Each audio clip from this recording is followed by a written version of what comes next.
Assalamualaikum warahmatullahi wabarakatuh. Waalaikumsalam warahmatullahi wabarakatuh. Bagaimana kabarnya Teh Zidni hari ini? Alhamdulillah cukup baik.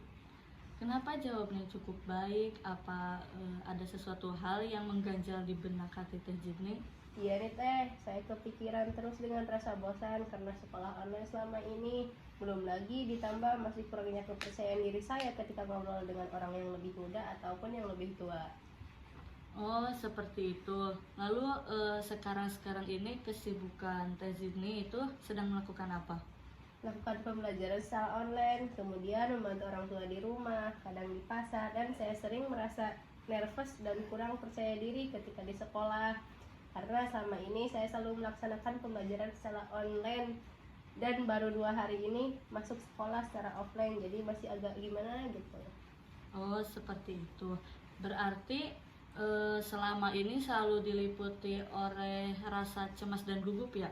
Iya teh. Baik Teh Zidni, sebelumnya saya mau menanya, ini pertama kali melakukan sesi konseling atau udah yang keberapa?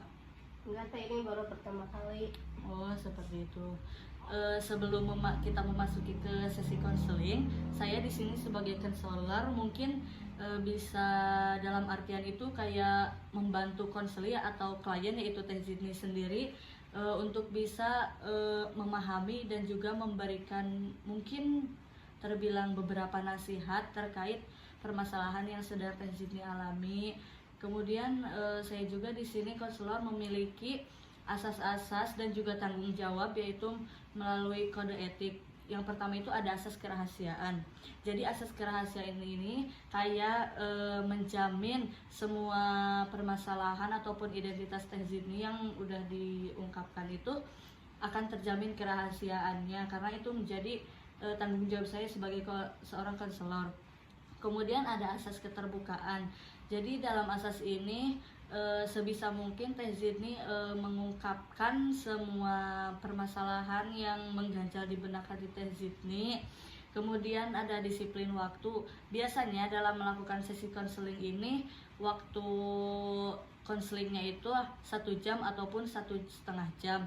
Itu pun nanti di akhirnya itu akan ada perjanjian antara Teh Zidni dengan saya, jikalau masih ada yang mengganjal bisa melakukan sesi konseling kembali. Seperti itu Teh Zidni, bisa dipahami? Iya teh.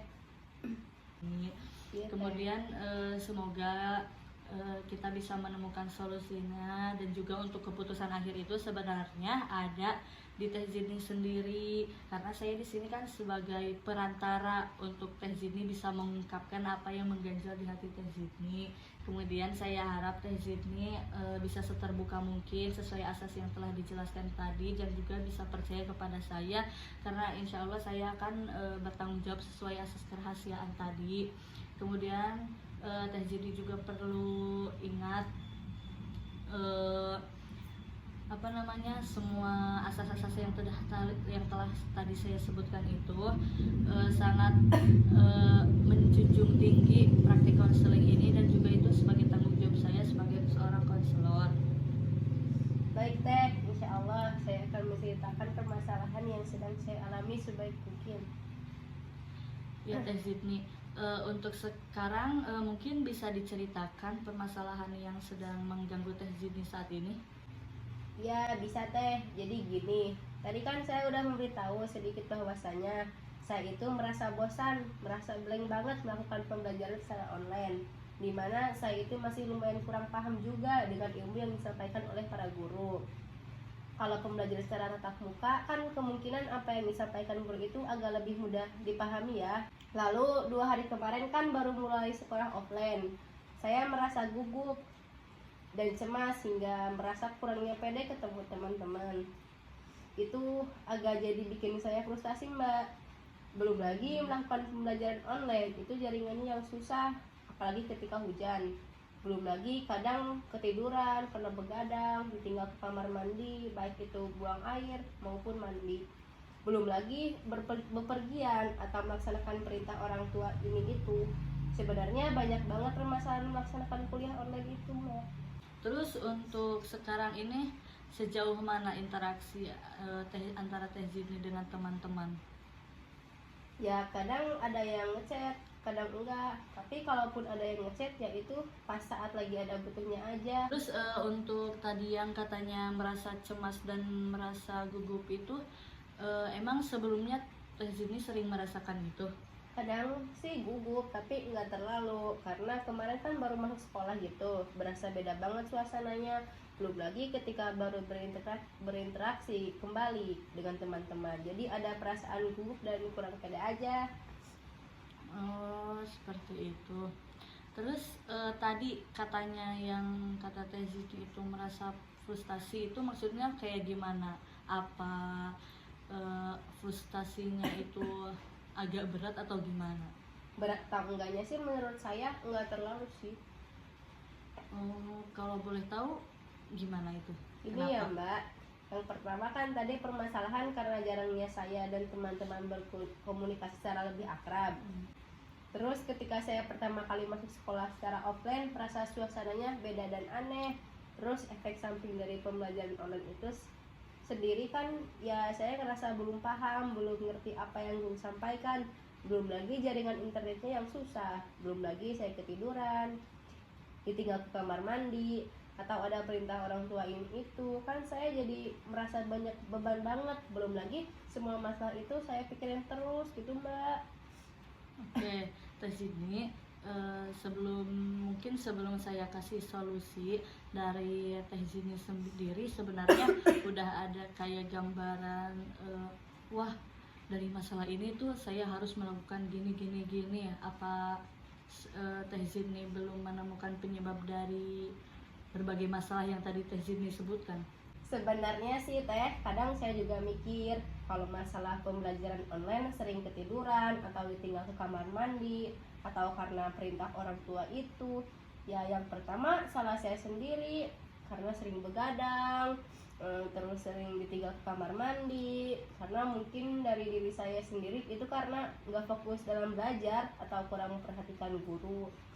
Jadi sehingga merasa bosan dan mudah untuk ditinggal ke kamar mandi. Dan untuk yang perintah orang tua juga itu karena ya saya kurang memperhatikan guru.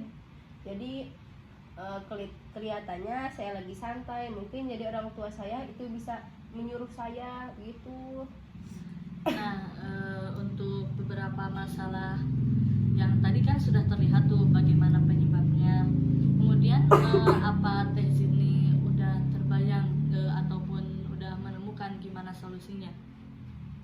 Ya untuk beberapa masalah tadi sebenarnya memang yang pertama itu saya tidak boleh keseringan bergadang supaya bisa konsentrasi dalam belajar dan berjalan lancar dalam melakukan aktivitas sehari-hari. Kemudian saya harus memperhatikan guru ketika pembelajaran berlangsung agar tidak merasa bosan hingga pembelajarannya malah ditinggalkan. Nah kan tadi udah ada beberapa solusi yang dijelaskan sama Teh Zidni, itu sebenarnya ada benarnya juga. Kemudian mungkin dari saya sendiri izin menambahkan beberapa solusi juga ya Teh Zidni. Ya Teh, nggak apa-apa. Begini Teh Zidni, terkait permasalahan Teh Zidni tadi yang merasa bosan melakukan pembelajaran secara online, sebenarnya Teh Zidni itu bisa untuk lebih fokus lagi, lebih berkonsentrasi lagi dalam melakukan pembelajaran agar lebih paham juga terhadap apa yang guru sampaikan. Kemudian untuk permasalahan interaksi secara lebih akrab dengan teman ataupun berkomunikasi lagi lebih akrab dengan teman itu, sebaiknya dari Teh Zidni sendiri itu kayak contohnya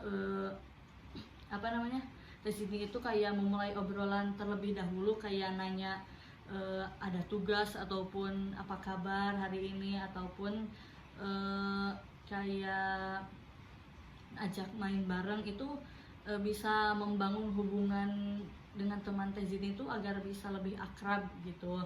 Kemudian untuk permasalahan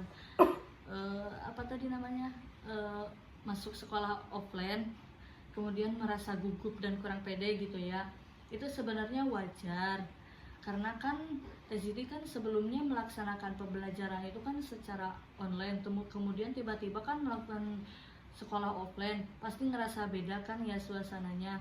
Tapi lama kelamaan juga mungkin insya Allah akan membaik dan semoga bisa beradaptasi dengan cepat ya.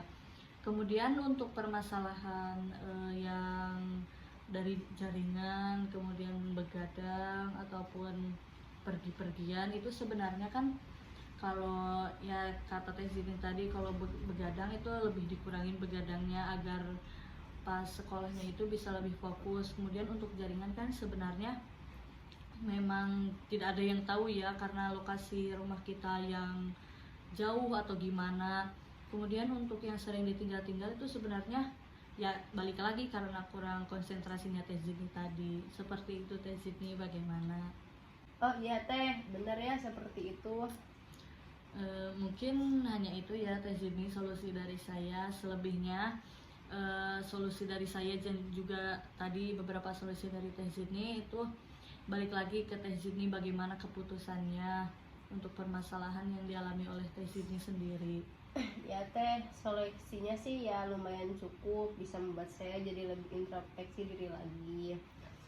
Saya sudah memahami solusi yang Teh Sophie berikan kepada saya. Ya, terima kasih juga Teh Zini udah mau terbuka dengan saya, udah mau menceritakan berbagai hal kepada saya. Saya juga kan jadi bisa lebih belajar lagi. Kemudian apa masih ada yang ingin Teh Zini tanyakan?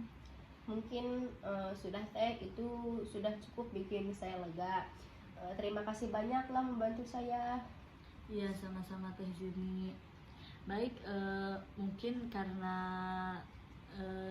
Teh Zini juga sudah tidak ada yang ingin ditanyakan lagi, mungkin sesi konseling ini kita akhiri. Kemudian untuk selanjutnya itu dari sesi penutup. Baik Teh Zini, setelah kita melakukan sesi konseling, harapan saya itu semoga Teh Zini bisa melakukan aktivitas dengan lancar dan baik. Kemudian dalam menuntut ilmunya bisa diberi kelancaran dan semua permasalahan yang dialaminya bisa teratasi lagi dengan baik. Kemudian saya mengingatkan lagi ya Teh, semua identitas dan permasalahan Teh Zini ini insya Allah tidak akan tersebar kemana-mana, karena ini juga tanggung jawab saya sebagai seorang konselor yang harus menjaga asas kerahasiaan. Kemudian tujuan Teh Zini melakukan sesi konseling ini sebenarnya udah cukup baik. Langkah yang diambil Teh Zini ini sebenarnya langkah positif, karena Teh Zini itu bisa mengungkapkan permasalahan yang di luar kemampuan Teh Zini sendiri itu dengan langkah yang baik.